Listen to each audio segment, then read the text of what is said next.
The Jack Benny Program, transcribed and presented by Lucky Strike. You know, friends, nothing beats better taste. And remember... Lucky's taste better. Cleaner, fresher, smoother. Lucky's taste better. Cleaner, fresher, smoother. For Lucky Strike means fine tobacco, richer tasting, fine tobacco. Lucky's taste better. Cleaner, fresher, smoother. Lucky Strike, Lucky Strike. Which cigarette is the right one for you? That's easy. The one that tastes better. Because a better tasting cigarette will give you more enjoyment. That's right. Nothing beats better taste. And Lucky's taste better. Cleaner and fresher and smoother. Here's why. First of all, Lucky's are made of fine, light, really mild tobacco. Yes, LSMFT, Lucky Strike means fine tobacco. Then, too, Lucky's are made better to taste better. Made round and firm and fully packed to draw freely and smoke evenly. Made to give you a cleaner, fresher, smoother tasting smoke. So, friends, for the one thing you want most in a cigarette, for the better taste that brings greater smoking enjoyment, be happy. Go Lucky. Make your next carton Lucky Strike. Lucky's taste better. Cleaner, fresher, smoother. Lucky Strike, Lucky Strike.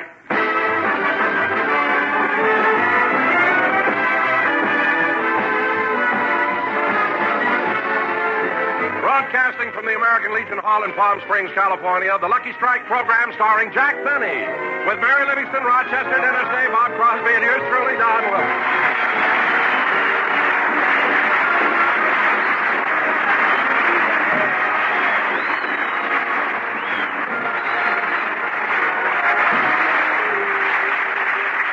And now, ladies and gentlemen, I bring you a man who, after 1 week in Palm Springs, has become a picture of health. He was on the golf course Tuesday, Wednesday, Thursday, and Friday, looking for the ball he lost on Monday. And here he is, Jack Benny.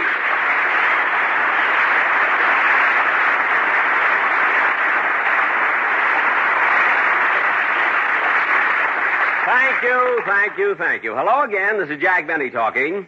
And now, ladies and gentlemen, since this is our second week... Oh, wait a minute, Jack. Wait a minute. Huh? Jack, did you really lose a golf ball? Certainly, Don. I even asked you to help me look for it all over the desert. And now, ladies and gentlemen, since this is our second week... Oh, Jack, something tells me you tricked me. I tricked you? Yes. As we were coming past Roger's stable, you said, Don, you'll never find the ball that way. Stoop over. I did. You threw a saddle on me, and for the rest of the day, tried to rent me out for $1.25 an hour.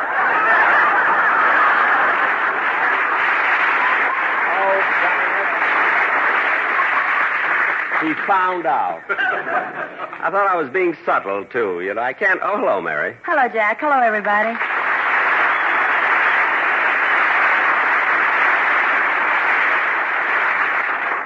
Mary, why didn't you show up for rehearsal this morning? Well, if you must know, for one thing, I was busy moving out of that hotel where you're living. But, Mary, I've stayed in that hotel for the last 2 weeks. It may be small and crowded, but it's a lovely place. Some lovely place. This morning, a guest bawled me out for using the roller towel. Why? He was sleeping in it. Well, Mary, it's the height of the season. People have to sleep where they can. As a matter of fact, I happen to know that last night, some people had to sleep in the police station. Jack, that was the orchestra, and the height of the season had nothing to do with it.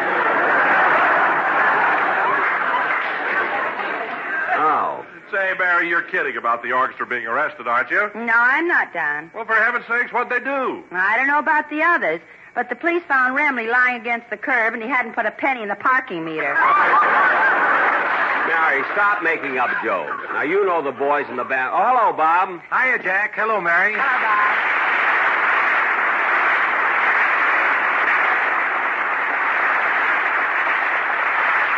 Well, Bob, are you still enjoying yourself here in Palm Springs? Oh, pretty good. What do you mean, pretty good? You're living at one of the swankiest places in town, the El Mirador. Well, that's right, Bob. And you know, during the war, the El Mirador was a hospital, but it isn't anymore. Well, I wish someone would tell the waiters. Why? Well, last night I ordered borscht. Borscht? Mm-hmm. Well, didn't it taste good? Who knows? They laid me on the table and shot it in my arm.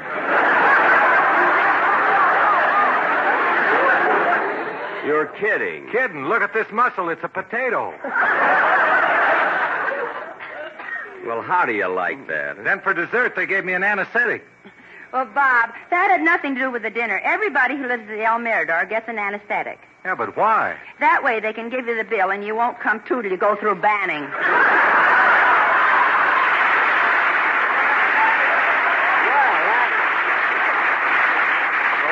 That explains a lot of things. Yeah, it really explains a lot of things. Yeah. Like what? Well, when I drove up to the place, the bellboy came out, carried in my wallet, and left my bags in the driveway. Sorry I took your line then, Bob. Anything happens when you do that. I take his lines, he takes somebody else's. That's because we don't rehearse, you know. Well, anyway, the El Mirador is really one of the nicest. Come in. Telegram for Mr. Jack Benny. I'll take it, boy. Here you are. Oh, just a minute, boy. Have you got change for a $5 bill? Change for a $5? Yeah, I think so. Good, good. Here's the $5 bill. All right, here's your change. 1, 2, 3, 4, 5. Okay, boy, you can go now. Oh, thank you, Mr. Benny. Thank you. This is my lucky day. Wait a minute, boy. What do you mean this is your lucky day? Mr. Benny gave you a $5 bill, and you gave him back 5 ones. What are you so happy about? When you do business with him and break even, it ain't bad.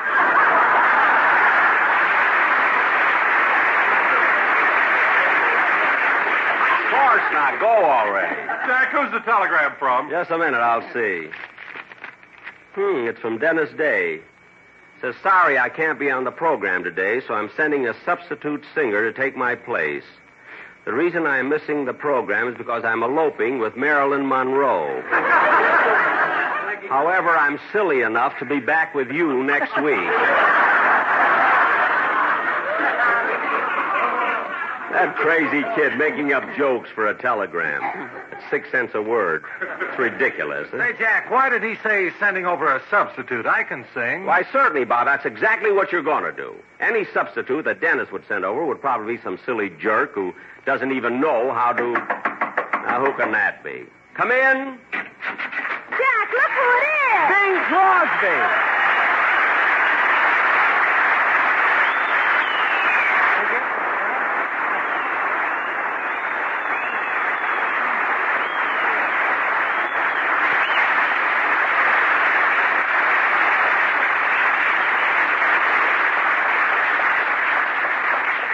Well, Bing. Just call me substitute.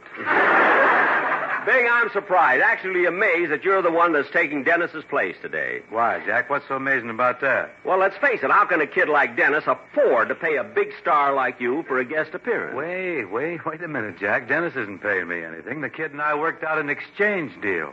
An exchange? Mm-hmm. I do a guest shot for him today, and he caddies for me tomorrow. Well, Bing, I don't like to cast aspersions on your business ability, but I think Dennis got the best of you on the deal. No, he didn't, Jack. You see, tomorrow I'm playing a match with Ben Hogan at $100 a hole. Wait a minute, you can't beat Ben Hogan. He's the best golfer in the country. That's what I want with Dennis. He'll drive Hogan nuts.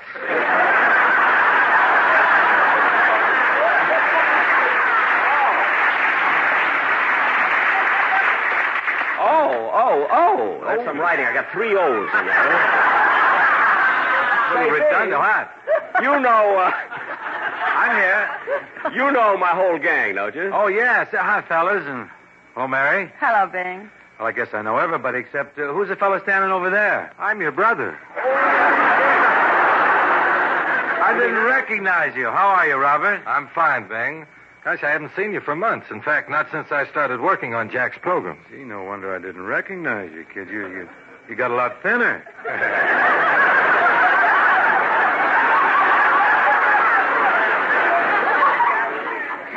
Now, wait a minute, Bing. If Bob lost any weight, it's not Jack's fault.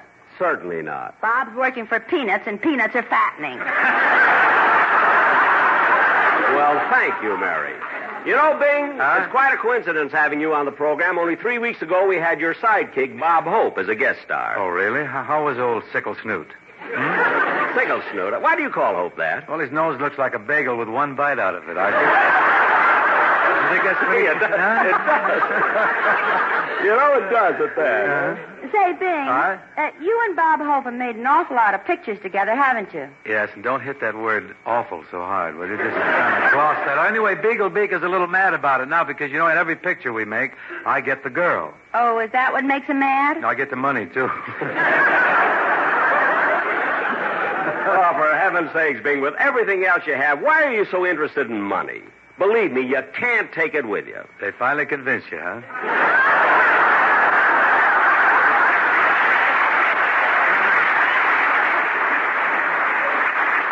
Well, almost.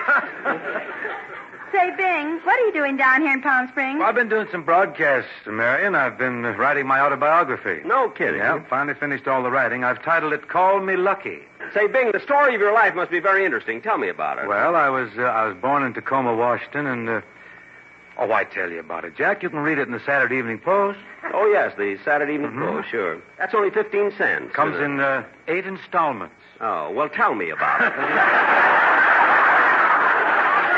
Well, Jack, this thing starts in the February 14th edition of the Saturday Evening Post, and you can read it there. I know, but I want to hear the whole story at once. I don't want to wait 8 weeks. Well, all right. You see, my life story starts off with my birth in the year 1914. 1914. See, this is 1953. 14 from 53. That would make you 39. Bing, you can't be 39. What's the matter? You got it patented or something? No, it's just that. That finder's keeper. It is not. Look, Bing, do you have a copy of your autobiography with you? Yeah, got it all right here, just as it appears in the Post. Well, look, I'll tell you what. Suppose I read the story while you sing your song. Well, what makes you think he'll sing a song? What makes you think I won't?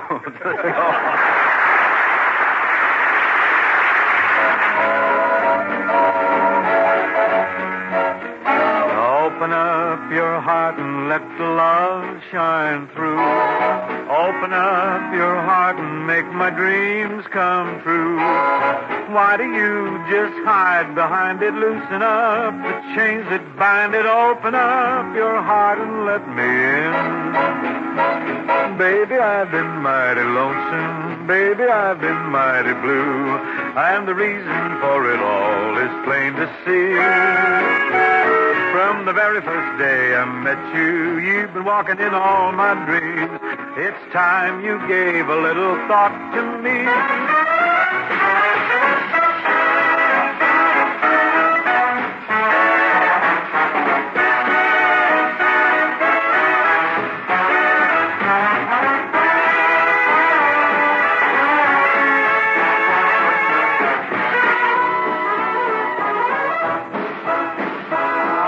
A butterfly loves the sunshine, and a pelican loves the sea, and the meadowlark loves to sing his happy song. Not one of them gets as lonesome as a lovesick bird like me, and it's all because my chickadee done me wrong.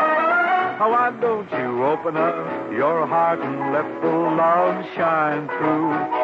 Open up your heart and make my dreams come true. Throw away the key that fits it. Tell 'em I'm the one that gets it. Open up your heart and let me in. Open up your heart and let me in.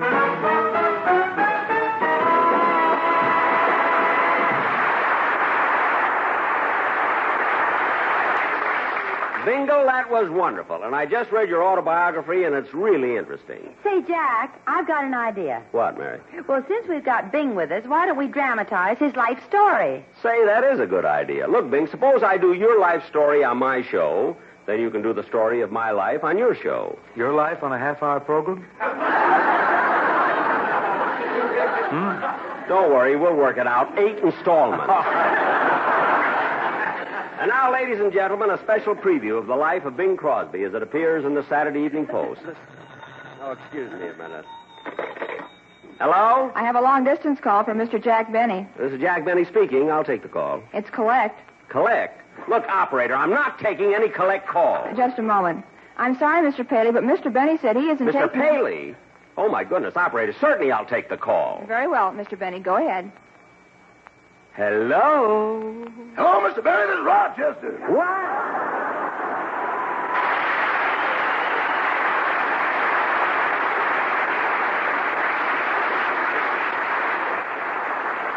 Rochester, you tricked me. I had to, boss. I'm in the garage in San Bernardino, and I haven't got any money. The garage. Something wrong with my car again? Rochester, answer me. Is there something wrong with my car? Just a minute, boss. This is such a long story, I wrote it down.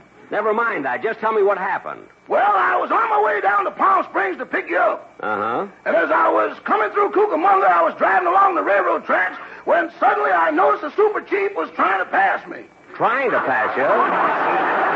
So I accepted the challenge, put my foot down to the floor, and would you believe it? For the next 22 miles, we were side by side.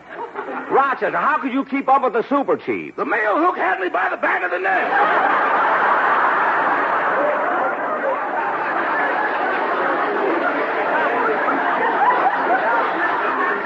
Well, that's one way of keeping up with it. Yeah, we were coming along at 90 miles an hour, and then it happened. What? We came to a tunnel. A tunnel? Oh, my goodness. Was the car wrecked? Boss, if you see 4 flying saucers with hubcaps, they're yours. That's terrible. Rochester, are you hurt? No, I was protected by the ironing board. Rochester, you had the ironing board in the car? Why? If you found out I was just sitting there driving, you'd be awful mad.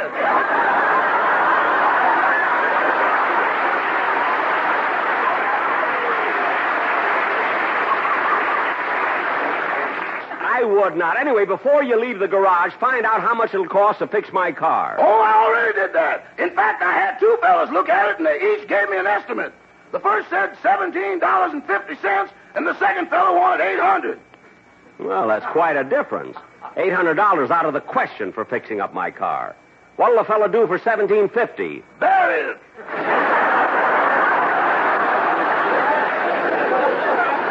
Bury it? Rochester, you didn't really have a wreck, did you? Well, no, I didn't, boss. Then why did you make up such a story? Well, I knew I'd be late getting down to Palm Springs, so I started to make up an excuse, and it got away from me. Well, that's ridiculous. No, it isn't. I sold it to the Saturday Evening Post in 8 installments.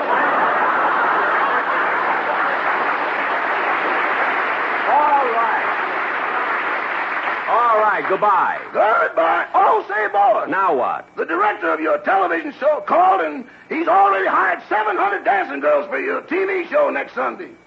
Rochester, I'm not having 700 dancing girls on my television show next Sunday. Boss, you know that, and I know that, but let's lure the listeners. Oh, yeah! Thank you, Rochester. Goodbye. Goodbye.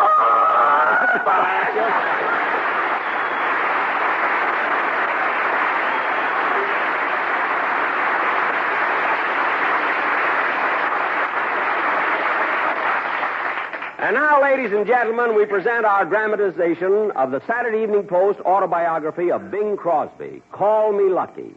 Curtain music. In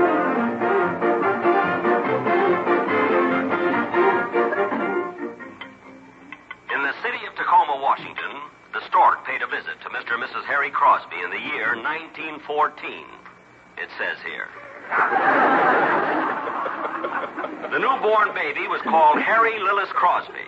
Harry Lillis was a precocious baby and learned to speak quite young. At the age of 3 months, he said, "Da."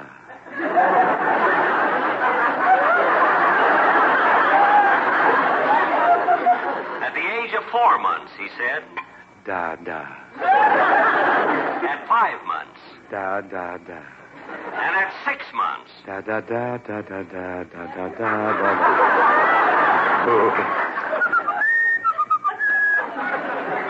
The baby grew into a child of school age, and he was a good pupil, and a clever one, too. While other kids brought the teacher apples, he brought her Minute Maid orange juice.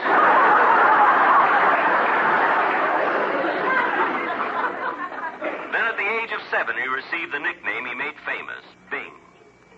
It happened because his family lived next to a cherry orchard, and he was very fond of Bing cherries. Fortunately, he didn't live next to an orange grove, or today he might be known as Naval Crosby.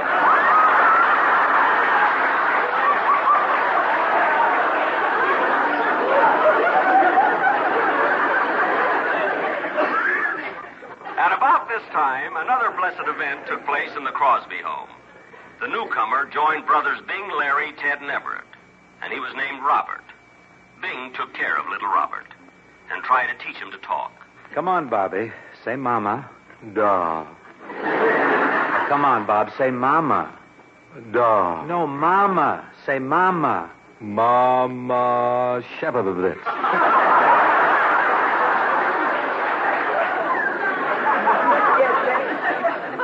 That's how it started, folks. The boys grew up and began going to high school, and Mother Crosby thought Bing was old enough to have responsibilities, so she decided to give him an allowance of $1 a week. When it came time for him to receive his first dollar, Bing said, Mother, may I have my allowance? Why, certainly, son. Here it is. Oh, but Mother, I'm supposed to get $1 allowance. How come you only gave me 90 cents? Brother Everett gets 10%. That's how that started. By now, Bing was attending high school, and one day on his way to class, he ran into his best friend, Robert Leslie Hope. Hope suggested they play hooky, which they did. They went down to the corner fruit store and swiped apples. And they went around tipping over ash cans and breaking windows. This was the start of their first picture, The Road to Reform School. When Bing went on to college, he and his brother Bob shared the same room at Gonzaga University. They shared everything. They even took their Saturday night baths together. And they enjoyed it because it gave them a chance to harmonize. The roads are the dustiest, the winds are the gustiest, the gates are the rustiest, the pie's the crustiest, the song's the lustiest, the folks the trustiest, way back home. The trees are the sappiest, the days are the nappiest, the dogs are the yappiest, the kids the scrappiest, the jokes the snappiest, the folks the happiest, way back home. I don't know why I left the homestead. We Crosbys had such fun. Yeah, but Bing, we drove the neighbors crazy. They had to move. Yes, one by one. Bob was the littlest, Sister Kay the prettiest, Larry was the dumpiest, Mary Rose the plumpiest, Bing's clothes the dingiest, Everett the stingiest. All right. Way back home. So Louisa. Let's light a lucky strike. That's sure a smoke I like. My folks are tearing them, and they're comparing them. Yes, it's a favorite smoke of all the smartest folk. Way back home. A lucky is round and firm. That's more than just a term. It's made of fine tobacco. There's 20 in the pack. No puff is ever rough. It's Lucky's we all puff. Way back home. Lucky Strikes are better tasting. What feeling? And there are no loose ends. That's my boy, Grease the This sponsor. is my butter and eggs. Lay off. A cleaner, fresher, smoother Make it smoke. sound sincere. You'll be proud to give your friend. We folks are the happiest. My brothers are the snappiest. Everett the daffiest. Bob is the pappiest. You said it. We're happy it is true. They're All all right, back with you. Way back home.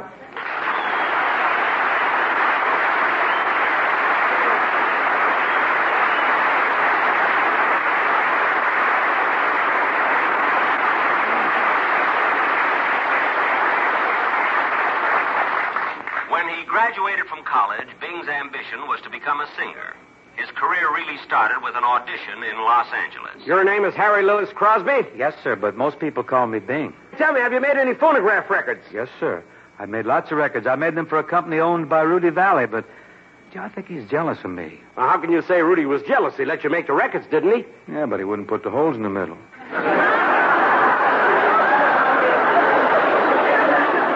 Young man, you know, I like you. I'm going to give you a chance. Here, learn this song, and tomorrow night you'll sing on a coast-to-coast radio network. And the following night, for the first time in history, the rich baritone voice of Bing Crosby was heard as he sang... Crunchy munchies hit the spot. From a cannon they are shot. They will become your favorite dish. They are better than Cavill fish.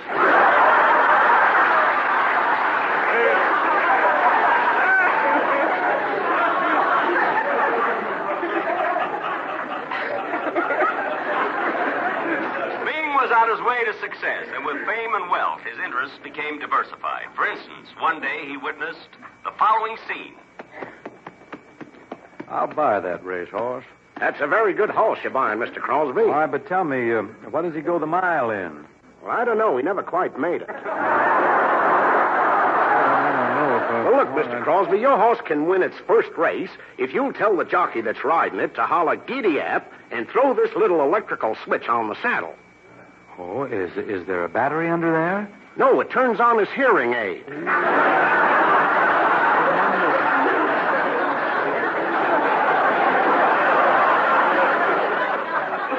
But Bing could afford a stable of slow horses. He had gone into pictures.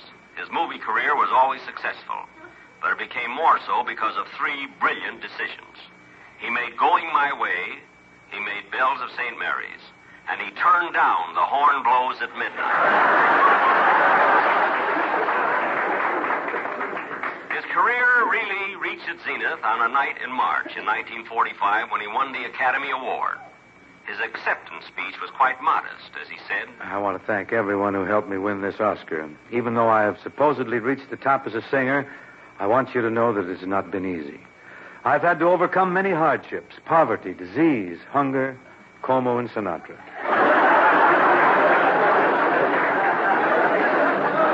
Yes, Bing had reached the very top, and yet his fortunes grew and grew. He had records, television, movies, radio, frozen food, inventions, cattle, and oil wells. Yes, the world was his, and I wish he'd give it back already. This is Bing's true story.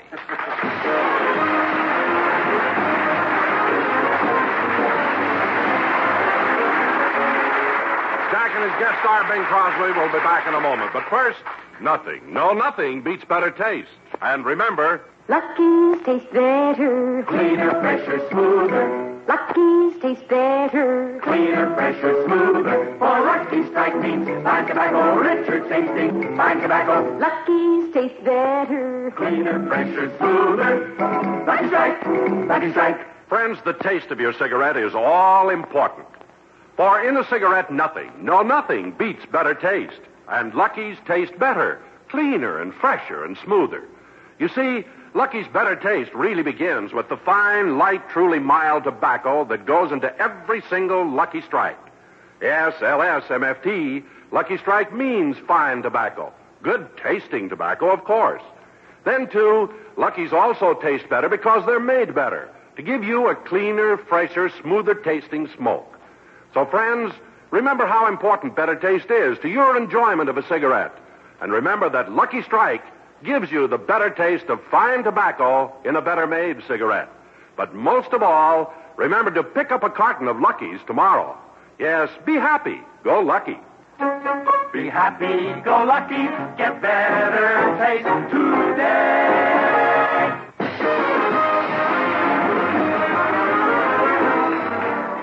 Bing, I want to thank you very much for taking Dennis Day's place on the program. I was glad to do it, Jack. Tell me, Bing, is Dennis really going to caddy for you when you play golf with Ben Hogan tomorrow? That's right. And you and Ben are playing for $100 a hole? Mm-hmm. Well, do you mind if I join you? You know, I'd like to pick up a little extra money. What makes you think you'd win? I can't lose. I'm going to caddy for Hogan. Oh. Good night, Bing. Good night, folks.